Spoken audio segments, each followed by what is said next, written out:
Баршаңызға қайырлы күн достар, менің каналыма қош келдіңіздер. Бүгін мен осындай пицца пирог жасайтын боламын.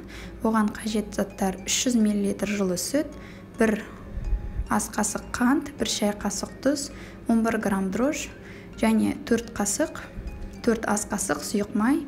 Барлығын жақсылап араластырып алып, үстінен шамамен 500 граммдай ұн қосатын боламыз.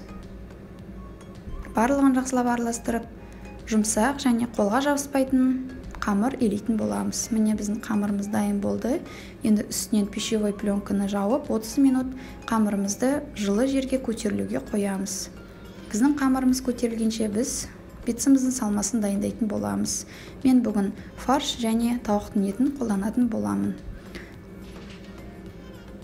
Еттерді алдын ала тұздап алдым және қазір қуырамын. Жақсылап тұрып қуырып аламыз.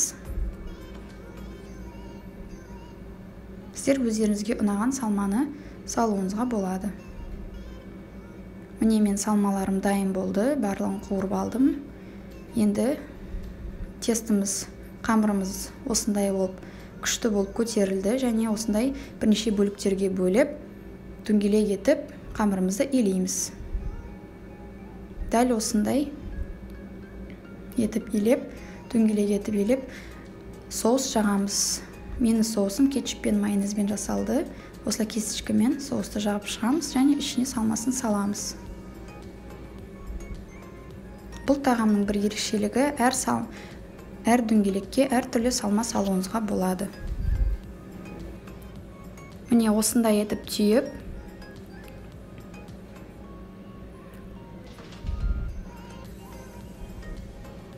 осындай бөліктерге бір-біріне жалғайсыздар және үстінен жұмыртқаның сарысын жағып шығуымыз керек.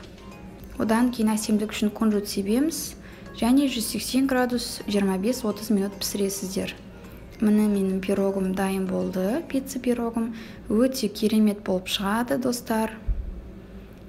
Қамыры өте жұмсақ, өте дәмді болып шықты. Менің видеом ұнаса, лайк басып, тіркеліңіздер.